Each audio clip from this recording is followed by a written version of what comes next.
Mantra 8. Sa Prayajak Chukaram Akayam Havranam Ashnavidam Shudam Apapa Vidam Kavir Manishi Paribu Svayambir Yatato Yato Ritan Viarad Hach Chasfati Bia Shamabia. Translation. Such a person must factually know the greatest of all, who is unembodied, omniscient, beyond reproach, without veins, pure and uncontaminated, the self-sufficient philosopher who has been fulfilling everyone's desire since time immemorial. Purport. This description of the transcendental and eternal form of the absolute personality of Godhead indicates that the Supreme Lord is not formless. He has his own transcendental form, which is not at all similar to the forms of the mundane world. The forms of the living entities in this world are embodied in material nature, and they work like any material machine. The anatomy of a material body must have a mechanical construction with veins and so forth. But the transcendental body of the Supreme Lord has nothing like veins. It is clearly stated here that he is unembodied, which means that there is no difference between his body and soul. Nor does he accept the body according to the law of nature, as we do. In the material conception of bodily life, the soul is different from the gross embodiment and subtle mind. However, the Supreme Lord is apart from any such compartmentalized arrangement. There is no difference between his body and mind. He is the complete whole, and his mind, body, and he himself are all one and the same. In Brahma Samhita, there is a similar description of the Supreme Lord. He is described there as Sachitananda Vigraha, which means that he is the eternal form fully representing transcendental existence, knowledge, and bliss. The Vedic literatures clearly state that he has a completely different kind of body. Thus, he is sometimes described as formless. This formlessness means that he has no form like ours, and that he is devoid of a form which we can perceive. In Brahma Samhita, it is further stated that the Lord can do anything and everything with any one of the parts of his body. It is said there that with each and every one of the parts of his body, he can do the work of the other senses. This means that the Lord can walk with his hands, accept things with his legs, see with his hands and feet, eat with his eyes, etc. In the Shruti mantras, it is also said that although the Lord has no hands and legs like us, he has a different type of hands and legs, by which he can accept all that we offer him and run faster than anyone. These points are confirmed in this 8th mantra through the use of words like Sukram, omnipotent. The Lord's worshipable form, Archa Vigraha, which is installed in temples by authorized acharyas who have realized the Lord in terms of Mantra 7, is also non-different from the original form of the Lord. The Lord's original form is that of Sri Krishna, and Sri Krishna expands himself into an unlimited number of forms like Baladev, Rama, Nrsimha, Varaha, etc. All of these forms are one and the same personality of Godhead. Similarly, the Acha Vigraha that is worshipped in temples is also an expanded form of the Lord. By worshipping the Acha Vigraha, one can at once approach the Lord, who accepts the service of a devotee by his omnipotent energy. The Acha Vigraha of the Lord descends upon the request of the Acharyas, the holy teachers, and works exactly in the original way of the Lord by virtue of the Lord's omnipotent energy. Foolish people who have no knowledge of Sri Isopanisad or of any of the other Shruti mantras consider the Archa Vigraha, which is worshipped by pure devotees, to be made of material elements. This form may be seen as material by the imperfect eyes of foolish people or Kanishta Adhikaris, but such people do not know that the Lord, being omnipotent and omniscient, can transform matter into spirit and spirit into matter as he desires. In Bhagavad Gita, the Lord regrets the fallen condition of men with little knowledge who regard the body of the Lord as material just because the Lord descends like a man into this world. Such poorly informed persons do not know the omnipotence of the Lord. Thus the Lord does not manifest himself in full to the mental speculators.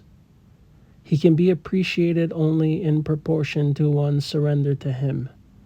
The fallen condition of the living entities is due entirely to forgetfulness of their relationship with God. In this mantra, as well as in many other Vedic mantras, it is clearly stated that the Lord has been supplying goods to the living entity from time immemorial. The living being desires something, and the Lord supplies the object of that desire in proportion to one's qualification. If a man wants to be a high court judge, he must not only acquire the necessary qualifications, but he must also acquire the consent of the authority who can award the title of high court judge. The qualifications in themselves are not sufficient in order for one to occupy the post. The post itself must be awarded by some superior authority. Similarly, the Lord awards enjoyment to living entities in proportion to their qualifications. In other words, they are awarded according to the law of karma. The qualifications in themselves are not sufficient to enable one to receive awards. The mercy of the Lord is also required. Ordinarily, the living being does not know what to ask from the Lord or which post to seek. When the living being comes to know his constitutional position, however, he asks to be accepted into the transcendental association of the Lord in order to render transcendental loving service unto him. Unfortunately, living beings under the influence of material nature ask for many other things, and their mentality is described in Bhagavad Gita as divided or splayed intelligence. Spiritual intelligence is one, but mundane intelligence is diverse.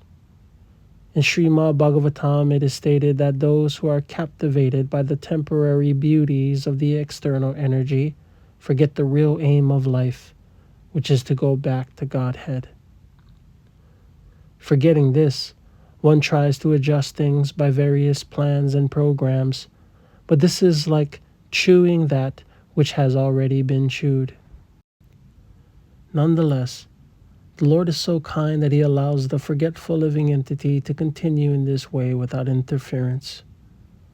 If a living being wants to go to hell, the Lord allows him to do so without interference.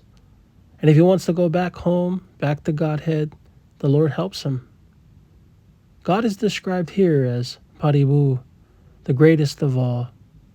No one is greater than or equal to him. Other living beings are described here as beggars who ask goods from the Lord. The Lord supplies the things desired by the living entities. If the entities were equal to the Lord in potency, or if they were omnipotent or omniscient, there would be no question of their begging from the Lord, even for so-called liberation. Real liberation means going back to Godhead.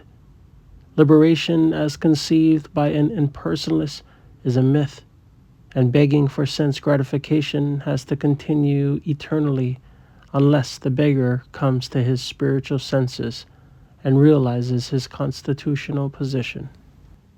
Only the Supreme Lord is self-sufficient.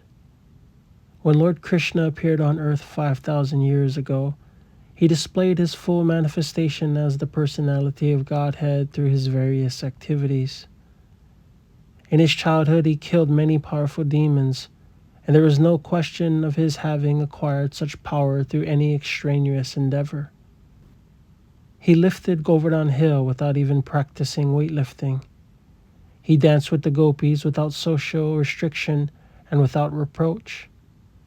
Although the gopis approached him with feelings of amorous love, the relationship between the gopis and Lord Krishna has been worshipped even by Lord Chaitanya, who was a strict sannyasi and rigid follower of disciplinary regulations. Sri Isopanisad also describes the Lord as Sudam, antiseptic, and Apapa Vidam, prophylactic, or pure and uncontaminated. He is antiseptic in the sense that even an impure thing can become purified just by touching him. The word prophylactic refers to the power of his association. As mentioned in Bhagavad Gita, a devotee may appear to be Sudurachara, not well behaved, in the beginning, but he should be accepted as pure because he is on the right path. This is due to the prophylactic nature of the Lord's association. The Lord is also apapa vidam because sin cannot touch him.